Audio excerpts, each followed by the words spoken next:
Hello বন্ধুরা, welcome back to my channel, welcome to new blog. সুন্দরবনের ছোট্ট একটি গ্রাম থেকে আমি সাথী নতুন ভিডিওতে তোমাদের সকলকে অনেক অনেক ওয়েলকাম আর অনেক ভালোবাসা জানাই। আশা করি তোমরা যে যেখানেই আছো অনেক ভালো আছো, সুস্থ আছো। সকলেই ভালো থেকো, সকলের দিন যেন প্রত্যেকটা দিন যেন অনেক অনেক অনেক ভালো কাটে। তো সে যাই হোক, দেখো আজকে সকালবেলা উঠেই দেখো ঝটপট করে কাজে হাত লাগিয়ে দিয়েছি। আর তোমরা সবসময় কমেন্টে বলো, দিদিভাই তোমার বাড়িটা বেশ সুন্দর, আর এই সামনের পোর্শনে জামা কাপড় রেখে না একদম পুরো বাড়ির শোটা নষ্ট হচ্ছে। তো আজ ভেবেছি এই সামনের পোর্শনে জামা কাপড় একেবারে সব যা রয়েছে, এখানে কিন্তু শীতের জিনিসও কিছু কিছু রয়েছে, তো শীতের জিনিস থেকে শুরু করে প্রত্যেকটা জিনিস সব জিনিস আমি তুলে আজকে গুছিয়ে রাখবো। তো দেখো, যেহেতু ঝাটপাট দিচ্ছিলাম ওই জন্য তুলে ওই জায়গাটা রেখেছি, আগে ঝাটপাট দিয়ে পরিষ্কার করে নিই।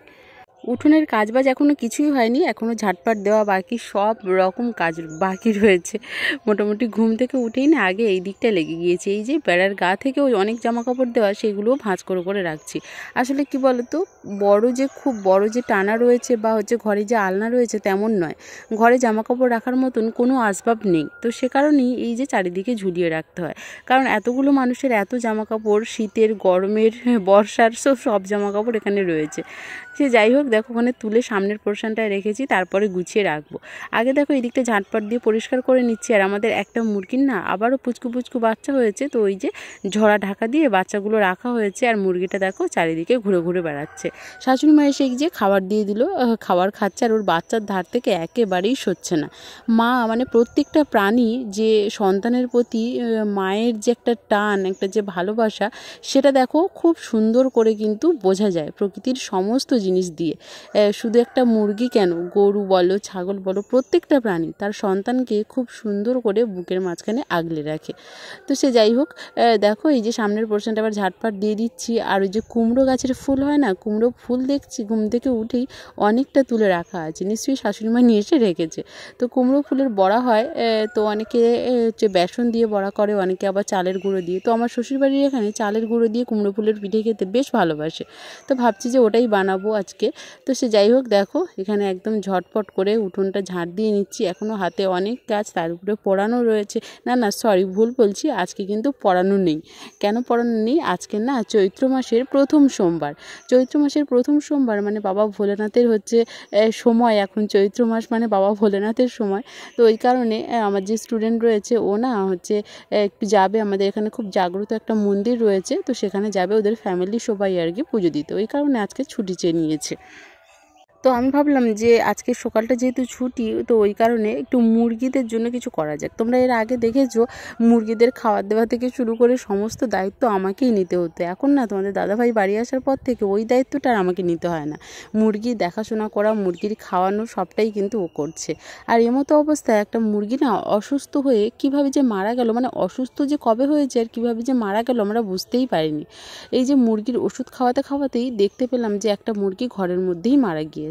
তো সে যাই হোক, আমরা কিন্তু অত কিছু ভাবিনি। আমরা ভাবছি যে এই সময়টা যেহেতু খারাপ, এই সময় মুরগির অনেক বেশি রোগ হয়, তোমাদের দাদাভাই আর আমি দুজনে মিলে ঠিক করলাম যে এই যে আগাছা পাতার রস, এমনিতেও এর আগে আমি অনেকবার খাইয়েছি, এটা খাওয়ালে মুরগির কোনো রোগ বলো, ওই যে হয় না গ্যাসের থেকে মুরগির হজম না হলে যে মুরগির এক ধরনের পটি হয়, সেখান থেকে কিন্তু মুরগি মারা যায়। তো সে যাই হোক, দেখো ওই জন্য না এই পাতার রস, এই যে আগাছা বলো বা লতা পাতা বলো, এই পাতার রস কিন্তু খাইয়ে রাখি মুরগিকে সারা বছরই, মানে যেদিন থেকে মুরগি পোষে আমার মা সেদিন থেকে। আমার মায়ের থেকে এটা যদিও শেখা। তো দেখো ওই যে পুকুর পাড় থেকে না অনেক আগাছা পাতা বা লতা পাতা তো ওই যে তুলে নিয়ে আসলাম, নিয়ে এসে একদম পরিষ্কার করে বেছে নিয়েছি কোনো ফাঁদ টাত আছে কি না। তো দেখে নিয়ে তারপরে দেখো এই যে একটা নোড়া নিয়ে চলে এসেছি পুকুর পাড়ে। নোড়া নিয়ে এসে আমাদের যে ঘাটটা যে রয়েছে না, ঘাটের এই পোর্শনটা এই যে পাকা বলতে কি বলো তো, এই যে নদীর আগে না নদীর ঘাট ছিল, ও নদীর ঘাটে না এই যে ইটের থাম দিয়ে আগে ঘাট হতো। আগে না ওই জেটি ঘাটের মতন ব্যবস্থা ছিল না। তো সেই সময় যে নদীর যে ঘাট ছিল থাম দিয়ে, সেই দুটো থাম দিয়েই কিন্তু আমি বিয়ে হয়ে আসার পর থেকেই দেখছি সেটা দিয়েই এখানে ঘাটটা করা। তো ওই কারণে ওই ঘাটটাতেই ভালো করে ওই যে পাতাগুলো পিষে নিয়ে একদম চেপে রস বের করে নিয়েছি অনেকটা পরিমাণ। এবারে ওই যে ইঞ্জেকশনের সিরিঞ্জ হয় না, ওই সিরিঞ্জে করে ওষুধগুলো তুলে এক একটা করে মুরগি তোমাদের দাদাভাই ধরবে আর আমি একটা একটা করে খাইয়ে দেবো। আমরা কিন্তু এমতো অবস্থা মানে এখনও পর্যন্ত জানি না যে একটা মুরগি মারা গিয়েছে। আর তোমাদের দাদাভাই প্রচণ্ডভাবে হয় না অ্যানিম্যাল লাভার্স, তো প্রচণ্ডভাবে পশুপ্রেমী, প্রত্যেকটা জিনিসকে এত বেশি ভালোবাসে আর এত বেশি যত্ন করে কি বলবো। সে বিড়াল হোক আর একটা পিঁপড়ে হোক, জানো পিঁপড়ে যে আমাদের অ্যাটাক করে বা কামড়ায় তাকে পর্যন্ত কামড়ে ধরে থাকলেও মানে হাত দিয়ে তুলে আস্তে করে ছেড়ে দেবে এরকম, মানে প্রচুর পরিমাণে প্রত্যেকটা প্রাণীকে ভীষণ ভালোবাসে। পুকুরের মাছকে মানে যে মাছ আমরা খাদ্য হিসেবে গ্রহণ করব তাকেও আস্তে আস্তে ধরবে। তো দেখো দুজনে মিলে না খুবই হাঁকা ডাকা করে বকাবকি চলছে যে মুরগিকে একটুখানি আলতো করে ধরছে। আর মুরগি তো এমনিতেই ছটফট তো করবেই, আর ছটফট করছে যখন ওষুধটা না মানে ওই যে পাতার রসটা চারিদিকে ছড়িয়ে পড়ে যাচ্ছে। তো এই নিয়ে দুজনের খানিকক্ষণ বকবক হলো আর এক এক করে সমস্ত মুরগির ওষুধ খাওয়ালাম। আর সবশেষে জানতে পারলাম ঘরের মধ্যে একটা মুরগি মারা, তোমাদের মানে মারা গিয়েছে। তোমাদের দাদাভাই ভীষণ কষ্ট পেয়েছে। তো সাথে ও ছুটেছে বাজারে, সাথে বাজারে যাচ্ছে, বাজারে গিয়ে আগে মুরগির ওষুধ নিয়ে আসবে তারপরে অন্য কোথাও। তো দেখো তারপরে চলে আসলাম এই যে মুরগির ওষুধ খাওয়ানো কমপ্লিট করে। মনটা আমারও ভীষণ খারাপ ছিল, কারণ কি বলো তো ছোটোর থেকে মানে মুরগিগুলোকে একদম ছোটোর থেকে খাইয়ে বড় করছি, তারপরে যদি মারা যায় বলো খারাপ তো লাগবেই। তো সে যাই হোক, দেখো প্রাণী ওরা কখন কিভাবে কি রোগে আক্রান্ত হয়ে মারা যাবে ওরা তো বলতে পারে না। তো ওই কারণে কী আর করবো, কিছু করার নেই। তারপরে দেখো পুকুর পাড়ে চলে এসেছি, এক এক করে সমস্ত বাসন ঝটপট করে মেজে নিচ্ছি। আজকের না মানে কি বলবো, যত বেশি তাড়াতাড়ি করে কাজ করতে যাচ্ছি তত যেন মনে হচ্ছে আমি আস্তে হয়ে যাচ্ছি, ধীরু হয়ে যাচ্ছি। তো কী আর করবো, এই যে বাসনগুলো মেজে নিচ্ছি, কড়াই হাঁড়ি সমস্ত পড়েছে, সমস্ত কিছু মাজবো। আর আজকে যেহেতু বললামই তোমাদের চৈত্র মাসের প্রথম সোমবার, আজকে ভেবেছি স্নান সেরে আগে ঠাকুর পুজোটা দেবো আর তারপরে রান্না করতে বসবো, সেটা যত বেলাই হয় হোক। আর তার উপরে আজকে কাচাকুচিও আছে, আজকে বিছানা থেকে সমস্ত জিনিস তুলতে হবে, তুলে সাবানে দিতে হবে। কদিন ধরে দেবো ভাবছি, আর আজকে যেহেতু ছুটি পেয়েছি আজকের না সব কাজ একসঙ্গে আমি করতে চাইছি, জানি না কতদূর কি করতে পারবো। তো সে যাই হোক, বাসন টাসন মেজে এই যে সামনের পোর্শনে চলে এসেছি আর পোড়াটা ভালো করে মুছে নিচ্ছি। আজকের না ওই যে মুরগি মারা যাওয়ার পর থেকে না মোটামুটি অনেকটা দাঁড়িয়ে কথা বলে এদিক ওদিক সেদিক ঘুরতে বেলাটাও হয়ে গিয়েছে ভালোই রকম।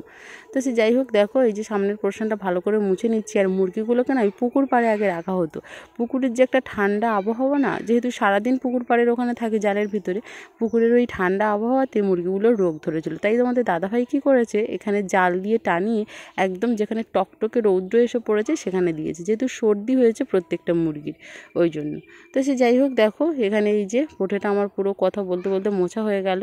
আর পোটে মোছার পরে এবারে তারপরে তো ওই যে জামা কাপড়গুলো কাচবো ভাবছি, তা দেখছি যে কলেও জল এসছে। তো ভাবছি আজকে কলের জলেই কেচে নেব, পুকুরের জল তো একদমই কমে গিয়েছে, তোমরা দেখতেই পাচ্ছ। আসলে কি বলো তো, নোনা এলাকা তো, সুন্দরবন যেহেতু নোনা এলাকা, তো ওই কারণে না পুকুরের জল খুব তাড়াতাড়ি শুকনো হয়ে যায়। নোনা মাটিতে জল খুব তাড়াতাড়ি যেমন টানে, ওই যে পুকুরের জল না এই গরম পড়ার সাথে মানে সেকেন্ড মানে কি বলবো, আজকে দেখছি এতটা জল, কালকে সকালবেলা উঠে দেখছি পুকুরের জল কতটা কমে গিয়েছে, এরকমভাবে কমে যাচ্ছে। আর এখন যেহেতু বৃষ্টির দেখা দর্শন নেই, তো ওই কারণে পুকুরের জল তো কমবে। আবার বেশি না, বৈশাখ মাসের মাঝামাঝি সময় পুকুরের জল একদম কানায় পরিপূর্ণ থাকবে। ঠিক যেমন জোয়ারের সময় একদম নদীর জল কানায় পরিপূর্ণ, বর্ষার সময়ও সেরকম থাকে। এক একটা ঋতুতে এক একটা পরিবর্তন, সেটা মানে সেটার সাথেই মানুষরা মানিয়ে নিয়েছে। তো সে যাই হোক, দেখো এই যে বললাম তোমাদেরকে যে কলের জল চলে এসেছে, আজকে কলের জলটা মোটামুটি মোটা হয়ে পড়ছে ভালো। তো দেখো এখানে একটা কলসি ভরে নিলাম, তারপরে ড্রামগুলো ভরবো, আমার স্নানের জল তুলবো, তারপরে যে হাঁড়িতে জল তুলেছি, আমার দিদি শাশুড়ি রয়েছে, তো দিদি শাশুড়িও স্নান করবে, জল তুলে নিয়েছি। আর তারপরে দেখো এই যে বিছানা গোছাতে চলে আসলাম, বিছানাটা গুছিয়ে তুলে যে প্রত্যেকটা বালিশের কভার থেকে শুরু করে কাঁথা কাপড় আজকে গামছা যা পাবো আজকে সব একদম সাবানে ভিজিয়ে দেবো। তো দেখো বিছানা চাদরটা খুব বেশি দিন পাতিনি, কিন্তু সাদা তো সাদা বিছানা চাদর যেন মনে হয় খুব তাড়াতাড়ি তুলে ধুয়ে রাখা ভালো। আর এমনিতেও বাড়িতে তো কোনো বাচ্চা নেই, তো সেইভাবে নোংরা হয় না। সে যাই হোক, আগের দিন ব্ল্যাঙ্কেটগুলো কেচেছিলাম। এই যে বড় ব্ল্যাঙ্কেট তো গুছিয়ে তুলেই দিয়েছি, আর এই যে ছোটো ব্ল্যাঙ্কেট রয়েছে এটা তোমাদের দাদাভাই নিয়ে গিয়েছিল, ওর ওখানে ছিল আর কি। যেহেতু গরম পড়ে গিয়েছে ও নিয়ে চলে এসছে, তো ওই ব্ল্যাঙ্কেটটাও আগের দিন ভালো করে কেচে কুচে দিয়েছিলাম। আর শুকনোও হয়ে গিয়েছে, অল্প সামান্য একটুখানি ভেজা ভেজা ভাব রয়েছিল, তাই আমি দেখো ওই যে সারাটা যেহেতু ফ্যান চলে ওখানে দিয়ে দিয়েছিলাম। একদমই শুকনো হয়ে গিয়েছে, আবার একটু রোদ্রে বের করে দেবো, দিয়ে একদম পুরো শুকনো হয়ে যাবে। সারাদিনের এত বেশি পরিশ্রম, মানে সেই ভোর 5টা থেকে উঠে একদম পুরো সেই রাত 10টার সময় ঘুমোতে যাওয়া পর্যন্ত যেন হাতের আর বিরাম থাকে না, এত বেশি কাজ করতে হয়। যেন মনে হয় কোথা থেকে যে কাজ চলে আসে এরকম একটা মনে হয়, যে একের পর এক কাজ। দেখো এই কাজটা করে যে বসবো তার কোনো উপায় নেই, এই কাজটার পরে মনে পড়ে যায় যে ওটা করা উচিত বা ওটা করতে হবে, ওটা করতে গেলাম। যে বিয়ের আগে না জীবনটা এরকম থাকে না, বিয়ের পর থেকে যেন যে কত বেশি দায়িত্ব কত বেশি কর্তব্য এসে পড়ে, সেটা বয়স ছোট হোক বা বড় হোক, দায়িত্ব আর কর্তব্যের ভার নিতে নিতে আবার বয়সটা একদমই পুরো বুড়িয়ে যায়। তখন দায়িত্ব থেকে সবাই কি বলবো ছাড়িয়ে দিতে চায়, যে এই দায়িত্ব তোমাকে নিতে হবে না, এটা তোমার বলার কোনো দরকার নেই, বয়স্ক বুড়িদের আমরা যেভাবে বলি তো সেরকম আর কি। একটা সময় আসে যখন কোনো দায়িত্ব নেই, একদম নির্ভেজাল শৈশব জীবন, তারপরে কৈশোর, তারপরে যখন এই যে যৌবনে পদার্পণ করে একদম পুরো সংসার জীবনে অর্থাৎ গার্হস্থ্য জীবনে নিজেদেরকে আবদ্ধ করি, দায়িত্ব কর্তব্য তখন এসে পড়ে। আবার শেষ সময় সমস্ত দায়িত্ব কর্তব্য শেষ। সে যাই হোক, দেখো এখানে তোমাদের দাদাভাইয়ের জামাকাপড়গুলোও ধুয়েছিলাম, সেগুলো দেখো ভাঁজ করে সুন্দর করে রেখেছি। আর আলমারিতে তো জায়গা নেই মনে হচ্ছে, 3টে আলমারি ঘরে রয়েছে, 2টো শোকেস আলমারি আর একটা বড় আলমারি। তা কোনো আলমারিতেই আর জায়গা হচ্ছে না এরকম মনে হচ্ছে।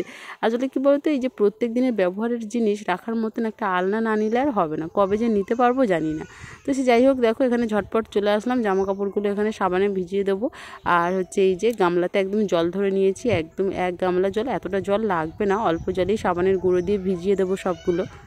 আমাদের কলের মুখটা আগে না এইদিকে ঘোরানো ছিল, আর আমার শ্বশুরমশাই তোমাদের দাদাভাই মিলে সুন্দর করে তলা থেকে ইট বিছিয়ে দিয়েছে, দিয়ার পেপার দিয়ে দিয়েছে, দিয়ে মুখটা ওইদিকে ঘুরে দিয়েছে। আর পাশ থেকে দেখো একদম পুরো সরু ড্রেন কেটে দিয়েছে, জলটা যাতে এই যে বেশি জলটা যাতে পুকুরে চলে যায়, যেহেতু পুকুরের জল কম কম হয়ে যাচ্ছে।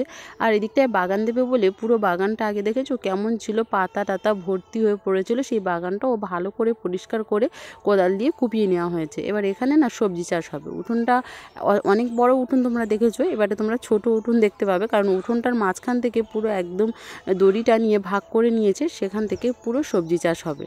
সবজি বলতে এখন সময় এখনকার সময় যে সবজিগুলো ঢ্যাঁড়স যেমন ঝিঙে, তারপরে শসা, এগুলোর দানা সবে দেওয়া হবে। ফল হতে হতে প্রায় 1 মাস তো লেগেই যাবে, ওই যে ফল হতে হতে আবার বর্ষার সিজন আসো করবে আর কি। আর এখানে দেবে ওল কচু, যেগুলো ঘরে দেয় আর কি। ওল কচুটা আমাদের সারা বছরই হয়, আমার বাপের বাড়িতে কেন আর শ্বশুর বাড়িতে কেন। দেখো দুপুরে রান্না করব, সবজিগুলো ঝটপট করে কেটে নিয়েছিলাম, হাতে সময় পাবো কিনা, কারণ এত কাচাকুচি করে স্নান করে পুজো দিতেও অনেকটা সময় লাগবে, আর তারপরে রান্নার ধারে আসবো। এই যে দেখো বাঁধাকপিটা ধোয়া হয়ে গেল, আর ফুলকপি এখানে ধোয়া হচ্ছে। যদিও আজকে মাছ রান্না হবে বাড়িতে, কিন্তু আমি নিরামিষ খাবো। আমার ভাতটা আমি আগেই রান্না করে নিয়েছি, গ্যাসে ভাত বসিয়ে নিয়েছিলাম, একটা টমেটো, একটা আলু আর একটা বেগুন সেদ্ধ দিয়ে। তো ওই জন্য আমার কোনো চাপ নেই, যেহেতু আমার খাবার রেডি হয়ে গিয়েছে। আর আমি নিরামিষ খাবো, একেবারে ভাতের হাঁড়ি নিয়ে না, ভাতের হাঁড়ি থেকে ভাত নিয়ে একেবারে রেখে দিয়েছি ঘরে। তো সে যাই হোক না, তো ওই যে মাছ টাছ না মিশামিশি হয়ে যাবে, ওই জন্য এখানে দেখো কাচাকুচি করে নিচ্ছি সব। আর যত কাঁথা কাপড় ছিল, 2টো কাঁথা ব্যবহার করতাম, ব্যবহার করিও, এখন গরম তো কি, ভোরের দিকে ভালোই ঠান্ডা পড়ে, তো সেগুলোও ভিজিয়ে দিয়েছি, সব ভিজিয়ে দিয়েছি। আর আজকে এত সুন্দর কড়কড়ে রৌদ্র, কদিন ধরে আবার মেঘও হচ্ছিলো, কিন্তু এখন বেশ ভালো রকম রৌদ্র। তো রৌদ্রতে পুরো শুকনো হয়ে যাবে, ওই জন্য দেখো সকাল সকাল কেচে দিচ্ছি। আর কলতলায় যেহেতু জল পড়ছে, একদমই ধুতেও দেরি হবে না আর কাচতেও দেরি হবে না। আর পুকুরে ধুতে গেলে না খুব দেরি হয়। পুকুরে কেন দেরি হয় বলছি, কলে দেখো এই যে কাচতে কাচতে জল পড়ছে, অর্ধেক সাবানের গাঁজা বেরিয়ে যাচ্ছে। আর ওই ওই যে পুকুরে কেচে নিয়ে সব রেখে দিয়ে নেমে নেমে ধুতে হবে, যেহেতু পুকুরে ঘাটে বসে ধোয়া যাবে না, জল কম, নেমে গিয়ে একদম পুরো খোলা জলে ঢেলে দিয়ে তারপরে কিন্তু ধুতে হবে। সে যাই হোক, দেখো এখানে আমার সমস্ত একদম জিনিসপত্র কাচাকুচি কমপ্লিট। এবারে একদম পুরো ভালো করে ধুয়ে নিচ্ছি ওখানে কলের জলে, আর এখানে হাঁড়িতে যে জল নিয়েছি সেই জলেও ধুয়ে নেব। ছোট ছোট জিনিসগুলো দেখো ওই যে ওখান থেকে একদম জল দিয়ে ভালো করে ভিজিয়ে ধুয়ে নিচ্ছি। কলের ব্যবহারের কাজ কিন্তু আমার মনে হয় বেশি ভালো লাগে। আমরা যদিও পাই না, পুকুরেই ব্যবহার করি, কিন্তু আমার মনে হয় কলের জলে কাজ করলে যেন খুব তাড়াতাড়ি কাজ হচ্ছে, আমার এটা মনে হচ্ছে আর কি। তো জানি না, চাপা কল হলে সমস্যা, যেহেতু ঘুরিয়ে দিলে জল পড়ছে তো ওই জন্য বললাম। আর চাপা কলে কল থেকে জল বের করে কাজ করা সেটা খুব কষ্ট সাপেক্ষ আমি মনে করি। ওই যে চেপে চেপে জল বের করে সেই জলে কাজ করা অনেকটা যেমন সময়ও লাগে তেমন কষ্টও হয়। তো সে যাই হোক, আমাদের খাওয়ার জলটা না এখান থেকেই খাওয়ার জলটা নিতাম। এই যে কিছুদিন হচ্ছে একটা জায়গায় না পাইপটাও ফেটে গিয়েছে, যেহেতু এখনও সারাই করেনি, ওই জন্য এই জল আর এখন খাওয়া হচ্ছে না। আর পাশে একটা স্কুল থেকে আমি জল নিয়ে আসি, তো অবশ্যই তোমাদের সাথে শেয়ার করব কোনো ব্লগে। তো সেখানে না অন্যরকম কল রয়েছে, সেটা আবার চেপে চেপে জল বের করতে হয়। তো সেটা মানে ওই যে চেপে চেপে জল বের করতে হাতে আমার বেশ ব্যথা হয়েছে। এখন বুঝি যারা ওই যে চাপা কল ব্যবহার করে কাজ করে তাদের কতটা কষ্ট হয়। সে যাই হোক, দেখো ওই দিকটায় জামা কাপড় কেচে রৌদ্র শুকোতে দিয়ে চলে আসলাম ফুল বাগানে। তো ফুল বাগানে দেখো বসন্তের সময়, বসন্ত ঋতুতে ফুল হবে না গাছে, তাই কি হয় বলো, গাছে গাছে একদম পুরো ফুলের ডালি নিয়ে ঋতুরাজ বসন্ত চলে এসছে আমাদের দ্বারে। তো তারপরে দেখো এই যে গাছ থেকে ফুলগুলো তুলে নিচ্ছে, এত সুন্দর লাগছে ফুলগুলো দেখতে, কি সুন্দরভাবে প্রস্ফুটিত হয়েছে। আর এই যে এই ফুলগুলোই শীতকালে তো খুঁজেই পাওয়া যাচ্ছিল না, যদিও দুই একটা ছিল, এরকমভাবে পাপড়ি মেলেনি যেভাবে এখন পাপড়ি মেলেছে। তো সে যাই হোক, দেখো এখানে এক ঝুড়ি ফুল তুলে নিলাম। এখানে হচ্ছে সব রকমের জবা ফুল রয়েছে, আর হচ্ছে ওই যে দুই একটা টগর ফুল পেয়েছি সেটাও তুলে নিলাম, আর বেলপাতা নেব। আর ওই দিকটায় ঘরে ফল রয়েছে, কলা রয়েছে, তারপরে হচ্ছে আপেল রয়েছে, লেবু রয়েছে। তো দেখো এখানে ফল টল মিষ্টি টিষ্টি সব দিয়ে এখানে ঠাকুর পুজোটা আমি কমপ্লিট করে নিয়েছি।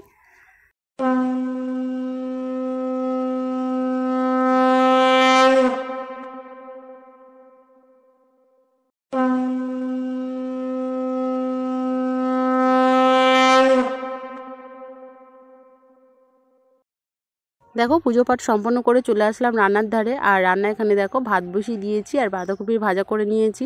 আর তারপরে দেখো এই যে বিটটা ভাজা হচ্ছে, আবার মাছের ঝোলও হবে। তো সবটা করে নিচ্ছি। আর প্রচণ্ড গরম পড়েছে, তো এই কারণে আজকে দেখো কাঠকুটো খুঁজে নিয়ে এসে কাঠকুটে আজকে রান্নাটা বসিয়েছি। কাঠে রান্না করলে কি বলো তো, ওই যে খুব বেশি সময় লাগে না, তাড়াতাড়ি রান্নাটা হয়ে যায়, তো ওই জন্য আজকে কাঠেই দিয়েছি। পাতায়ও তাড়াতাড়ি হয়, কিন্তু আজকে না অনেক বেশি লেট হয়ে গিয়েছে, একা হাতে ওই যে মশলা টশলা বাটতে হচ্ছে আর একা হাতে রান্না করতে হচ্ছে, ওই জন্য। দেখো আজকে একটু বড় হাঁড়িতে করে ভাত বসিয়েছি, অনেকটা বেলায় যেহেতু ভাত বসিয়েছি, ভাবলাম আর রাতে রান্না করব না, ওই জন্য দুবেলার ভাত যাতে হয়ে যায়, যেহেতু বাড়িতে ফ্যামিলি মেম্বার একটুখানি বেড়ে গিয়েছে, ওই জন্য আমরা যে মানে আমি যে হাঁড়িটায় রান্না করি বাড়ির সকলের দুবেলা হয়ে যেত, এখন আর হয় না সেটাই, যেহেতু আমার দিদি শাশুড়ি রয়েছে, তো ওই কারণে। সে যাই হোক, তো দেখো এই যে বড় হাঁড়িতে ভাতটা করে এই যে ভাতটা একদম ফ্যান গেলে নিলাম। এবারে ফ্যান গালানোটা কমপ্লিট হয়ে গিয়েছে, এবারে সুন্দর করে গুছিয়ে তুলতে হবে সব একরকমভাবে, আর তারপরে এই যে রান্নাটা করতে হবে। আজকে অনেক বেশি লেট হয়ে গিয়েছে, অনেকের কাছ থেকে অনেক কথাই আমাকে শুনতে হবে। আসলে সংসার জীবনটা এমনই যে আমি যে কি কাজ করলাম সারাদিনে সেটা কেউ দেখবে না, কিন্তু সময় মতো না খেতে দিতে পারলে কত রকম কথা কিন্তু শুনতে হয়। বেলা হয়ে গেল, বেলা মানে কি বলবো গড়িয়ে গেল, এখন আর খায় নাকি মানুষ, কত রকম কথা। শ্বশুর বাড়ি কেন, বাপের বাড়ি কেন, মানে বাপের বাড়িতে তবুও কথার মধ্যে একটা মিষ্টতা থাকে, কিন্তু শ্বশুর বাড়ির কথায় কোনো মিষ্টতা থাকে না, তাতে শুধু একদম রাগ রাগ ভাব থাকে, আর যেন মনে হচ্ছে যে পরের বাড়ির মেয়েটাকে কথা শোনাতে পারলেই তারা বেঁচে যায়। তো সে যাই হোক, দেখো তারপরে এই যে সন্ধেবেলা না প্রচুর পোকা উঠছিল, ওই যে ডানাওয়ালা যে পোকাগুলো হয়, ওই পোকাগুলো এত বেশি উঠছিল, তো ওই কারণে তোমাদের দাদাভাই আর আমি দুজনে মিলে দেখো এখানে আগুন ধরাচ্ছি। ওই যে আম গাছের যে পাতাগুলো ঝাড় দিয়ে রাখছিলাম সেগুলোই আজকে ধরিয়ে দিচ্ছি একটু একটু করে। আর তারপরে দেখো এত যে জামা কাপড় ধুয়েছি, সেগুলো সব রৌদ্রে শুকনো হয়ে গিয়েছে, এবার ঝটপট করে সেগুলো শুধু ভাঁজ করে নেওয়ার পালা। এই যে কাঁথা কাপড় তো আর লাগবেই না তেমনভাবে। আর তোমাদের দাদাভাই দেখো ওই দিকটায় শুয়ে রয়েছে, ওর সাথে না আমি কথা বলছি, বকবক করছি, আর এই যে জিনিসপত্রগুলো গুছিয়ে নিচ্ছি। যেহেতু রাতের বেলা রান্না নেই বলবো না, ভাত তো হয়েই আছে, শুধু গ্যাসে একটুখানি ডিম রান্না করে নেবো, ব্যাস কমপ্লিট হয়ে যাবে। তো সে যাই হোক, দেখো এখানে এই যে শাড়ি কাপড় চোপড় ভাঁজ করে নিচ্ছি, যেহেতু খুব গরম পড়েছে না, এই যে বাটি প্রিন্টের দুটো শাড়ি বের করেছি। গরমের দিনে যখন শাড়ি পরবো তখন এই দুটো শাড়িই পরবো, মানে বাটি প্রিন্টের শাড়ি এত ভালো গায়ে আছে বলে মনেই হয় না। ওই জন্য ভাবলাম যে বাটি প্রিন্টের শাড়িগুলোই পরি, যেহেতু প্রচুর গরম পড়ে গিয়েছে। সুতির শাড়িও ভালো, তবুও ভাবলাম বাটি প্রিন্টের শাড়ি একদম মলায়েম, মুখ মুছলেও যেন মনে হচ্ছে কি সুন্দর লাগে। তো সে যাই হোক, গরমের দিনে সবসময়ের জন্য তো ঘাম আর ঘাম, আর বাড়ির বউদের সবসময় গরমের ধারেই থাকতে হয়, উনুনের ধারেই 3 বেলা। তো যাই হোক, দেখো সমস্ত জিনিসপত্র ভাঁজ টাজ করে সুন্দর করে এবার আলমারিতে গুছিয়ে গুছিয়ে রাখবো। এই আলমারিতে তো জায়গা নেই, তাই এই আলমারিটাই রাখছি। দেখো এই যে এখানে ব্লাউজ ট্লাউজ সব রয়েছে, শাড়িটারি সব রয়েছে। ভালো জিনিস তো সামনের দিকে রেখে দিতে পারি না, এই যে এর ভেতরেই থাকে, আবার এখান থেকে নিয়ে ব্যবহার করি। সে যাই হোক, দেখো এই যে শাড়িটা রেখে দিয়েছি, আর এখানে একটা নতুন ব্লাউজ ছিল সেটাও রেখে দিলাম, আর ব্ল্যাঙ্কেটও গুছিয়ে রেখে দিয়েছি। সব গোছানো কমপ্লিট, পুরো আলমারি একদম পুরো ভর্তি। আর এদিকটায় কয়েকটা শাড়ি রয়েছে আমার। তো সে যাই হোক, চলো এই যে আলমারি লাগিয়ে দিলাম। এবারে হচ্ছে সন্ধেবেলা একটুখানি মনে হচ্ছে খিদে খিদে পাচ্ছে, তো এই কারণে একটুখানি মুড়ি আর চানাচুর মাখিয়ে নেবো। মুড়ি আর চানাচুর মাখিয়ে নিয়ে খেয়ে নিয়ে তারপরে যাব রান্নার ধারে। এই যে দেখো, মায়ের বাড়ি থেকে মুড়ি এনেছিলাম, সেই মুড়ি বের করে নিচ্ছি। আর তোমাদের দাদাভাই এই যে দোকান থেকে না, ওই যে বলে নাকি ওটা বাঁধাকপি ভাজা, মানে চানাচুরেরই মতন, চানাচুরের ভেতরে থাকে না লম্বা লম্বা, সেগুলো নিয়ে চলে এসেছিলো। ঝটপট করে দেখো এখানে মাখিয়ে নিচ্ছি। তো চলো, আজকে সারাদিনটা এভাবেই কাটলো, একদম সকাল 5টা থেকে, মানে ভোর 5টা থেকে একদম সন্ধে পর্যন্ত সবটাই তোমাদের সাথে শেয়ার করলাম। এরকমভাবেই কিন্তু আমার প্রত্যেকটা দিন কাটে, প্রচুর ব্যস্ততায়। সংসারের কাজ করতে করতেই জীবনের অর্ধেকটা সময় পেরিয়ে যাবে এভাবেই। আজকের ভিডিওটা এতটুকুই বন্ধুরা। আজকের ভিডিও ভালো লাগলে অবশ্যই লাইক কমেন্ট শেয়ার করো। দেখা হচ্ছে পরবর্তী ভিডিওতে, ততক্ষণে সকলে ভালো থেকো, সুস্থ থেকো, চ্যানেলটা সাবস্ক্রাইব করো। বাই।